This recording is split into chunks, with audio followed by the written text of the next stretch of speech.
So, what are we doing today? Well, we're having a fireside chat. Well, a fake fireside chat over tea before the morning chores. It's funny how even fake flame is mesmerizing. So, when I sit down with tea, I remember Afghanistan and Iraq because tea and chai in Afghanistan is a tradition. Anytime you go and talk to someone, which for me was almost every day, you were always offered tea. And it was just how you started out. And the greetings were, they were long. It was like they wanted to know how you were. And you needed to reciprocate and ask them how they were. And it was a much slower process.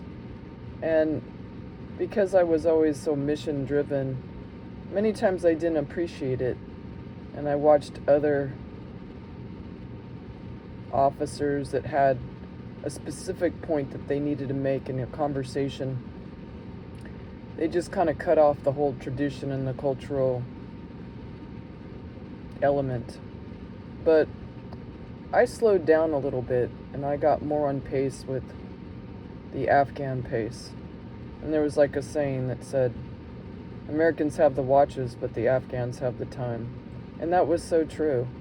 And when you think of the quality of life and the things you cannot buy, time is one of them. Sure, we can track it with a watch, but it's kind of a linear thing. So, in sitting down with tea and chai in particular, which is actually a Pakistani drink that was adopted by the Afghans, which is tea with a thick, creamy milk, and a lot of times, I know it was raw. It was probably goat's milk, since small animals are more common there, just like small animals are more common to our homesteads, they're more common to other places. They're more efficient, they yield more meat, and you can milk them. And they're multiple purpose animals that don't require as much food as like a beef cow, although they did have some cows there. And they even milk, the coochies would milk their camels as well. But aside from that, getting back to the slower pace of the conversation, it's how things were done both in Afghanistan and Iraq. It would be like you would sit around and get to know each other and ask about how things were going in one another's lives, and then get down to the business at hand.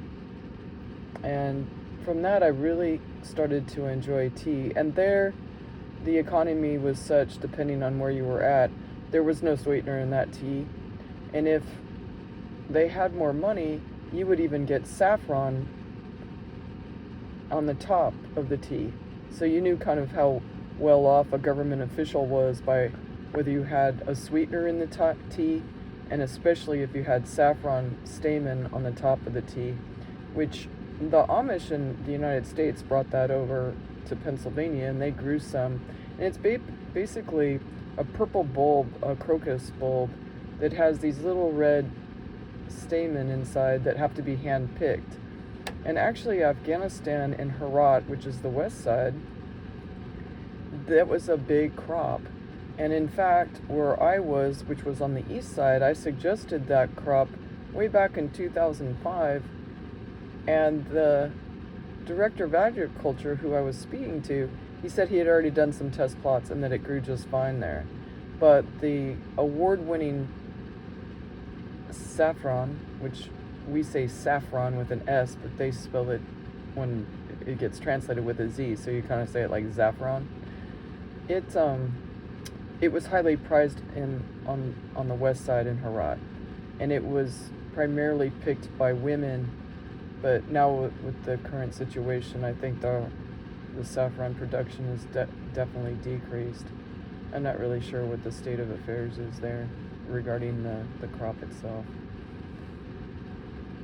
But anyway, getting on with the honey. Um, I never had tea in either one of the countries with honey. Now, the Iraqis, they would pour like, I don't know, like 3 ounces of sugar at the bottom of your chai, and they would drink it no matter how hot the outside temperature was, which I really didn't have a taste for anything hot when it was 110 out. Yeah, sure, it was a dry heat, but it was hot just nonetheless.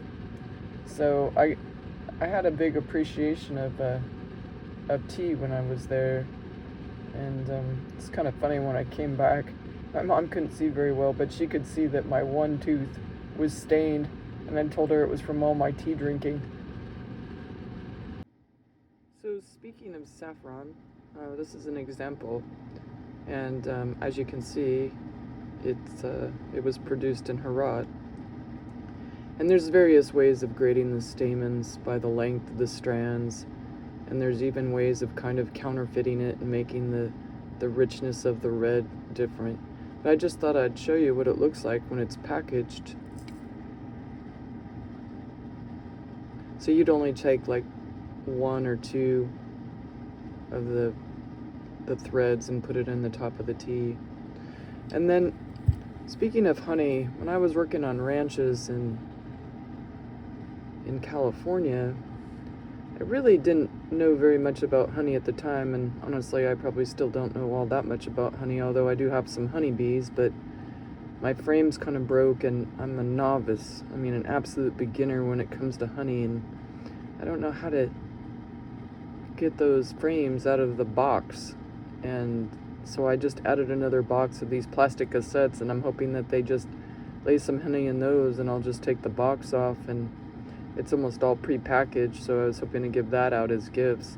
But at some point I'm going to have to probably figure out how to get those frames out of the super. Not that I really think that the bees care, they're laying the honey down there just fine. And that hive I had was a swarm hive, or a captured hive, and a friend of mine that knew a whole lot more about bees than myself, he brought that hive over, because you have to like transport them at least like 3 to 4 miles away, otherwise they'll just go back home. So it started out as a really small little hive, but now I have quite a few bees up there, and they even survived like the minus 20 degrees of a couple of winters ago. So when I worked on these ranches anyway, I had not really been exposed to honey very much, but I noticed like all the different, it didn't even have a label on it. It just had like a C, a W, and a B on the top of the cap. And I asked him what that meant, but I did notice that the color of the honey was different. Like the buckwheat with the B, buckwheat honey was really dark, and it had a more savory flavor. And I didn't care it for as much as I liked the clover honey that had a C on the top, because it was light in color, kind of like this, maybe a little bit lighter even. Depends on how the light hits it, of course. And then the W was for like wildfire honey. So I guess depending on where they dropped their boxes is how they knew what the main pollen source was that the bees were getting. And I noticed when I'm in the store, like it seems like all the honey is about the same color. So I don't know what that's all about. But I try to buy local from someone just around the block from me, or, well, they're actually like a couple miles away because there are no real blocks here in the country, and if I did run out of honey, and yes, I know my New Year's resolution is that if I run out, I should make my own, but it's the middle of winter and I don't want to rob my hive of its honey, because that's how they survive. So I bought some honey from the store, which is locally produced, it says, and I hope that the labeling's true, produced and packaged by local family honey people, families of Texas. So this is what I'm currently sweetening my tea with.